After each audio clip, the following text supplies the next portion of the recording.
Bonjour. Vous le savez, la plupart des règles qui s'appliquent à la vape, comme au tabac et à plein d'autres secteurs, sont édictées au niveau européen. Donc ce qui se décide en Europe a un impact très direct sur nous, consommateurs ou acteurs de la vape. Et en la matière, ça bouge furieusement au niveau européen. Il y a plein de trucs dans les tuyaux, dont certains qui craignent carrément. Alors avant d'entrer dans le détail des trucs qui craignent, désolé, mais je dois faire un petit détour préalable pour vous expliquer comment ça marche et ce que vous pouvez faire pour limiter la casse. Vous le savez, la France, comme 26 autres pays, fait partie de l'Union européenne. Et c'est une très bonne chose. Moi, je suis un Européen convaincu. Peut-être le savez-vous également, l'Union européenne peut adopter des avis, des règlements, des directives, des décisions ou des recommandations. Un règlement, par exemple, c'est un acte législatif, c'est une loi, qui s'applique uniformément à tous les pays membres de l'Union européenne. C'est la même chose pour tout le monde.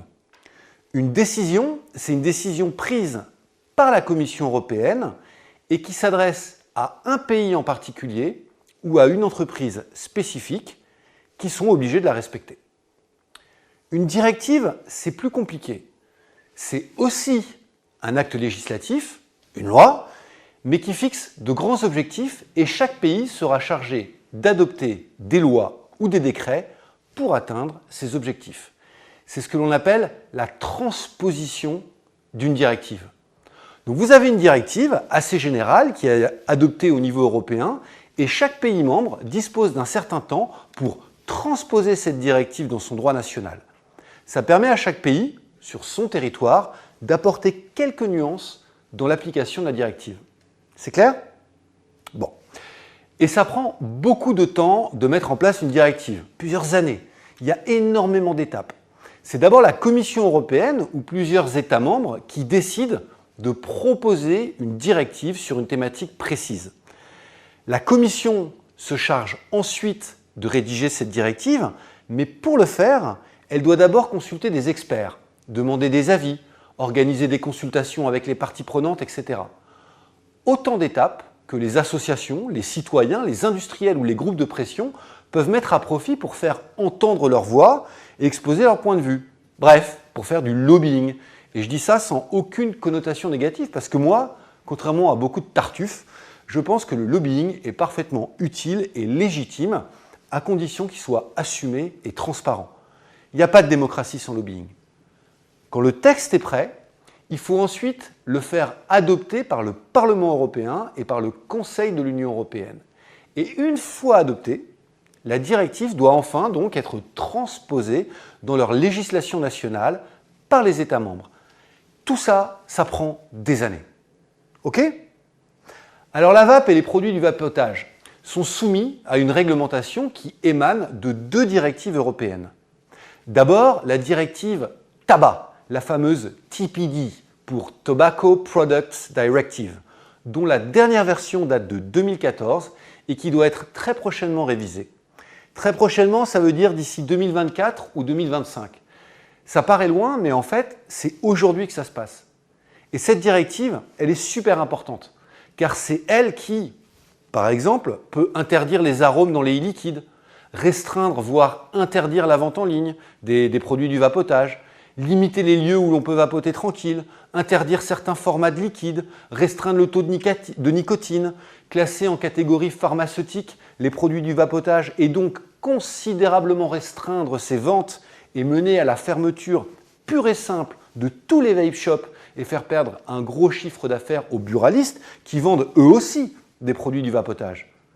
Bref, la révision de cette directive, c'est un enjeu super important pour notre secteur. C'est même fondamental. La deuxième directive, qui a un impact très direct sur la vape, c'est la directive sur les accises, c'est-à-dire sur la fiscalité. On n'appelle pas ça la TPD, celle-là on vient d'en parler avant, on l'appelle la TED pour Tobacco Excise Directive. En gros, ce sont les taxes que l'on applique au tabac. Cette directive TED, elle date de 2011 et elle va être révisée là tout de suite. Alors bien sûr, cette directive va modifier la fiscalité sur le tabac, mais elle va également, c'est sûr, c'est la grande nouveauté, elle va également concerner les produits du vapotage qui vont dorénavant être taxés.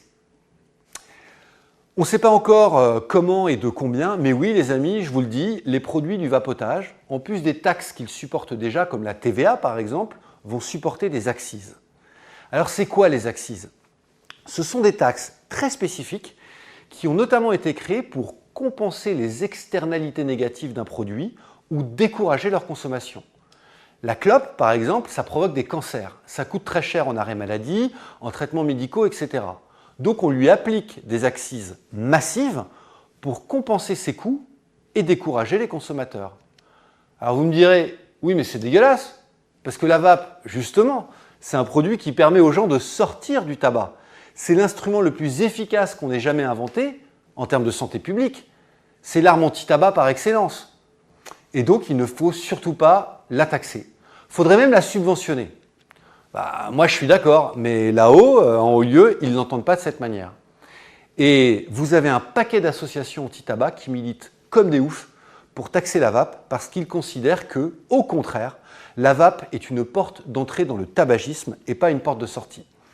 C'est n'importe quoi, ça va à l'encontre des approches fondées sur la réduction des risques, mais c'est comme ça. Donc attendez-vous à supporter très prochainement une taxe spécifique dont on ne connaît pas encore le montant sur les produits du vapotage, avec tous les effets délétères que ça peut générer, marché noir, produits frelatés, vapoteurs qui reprennent le tabac, etc. L'horreur.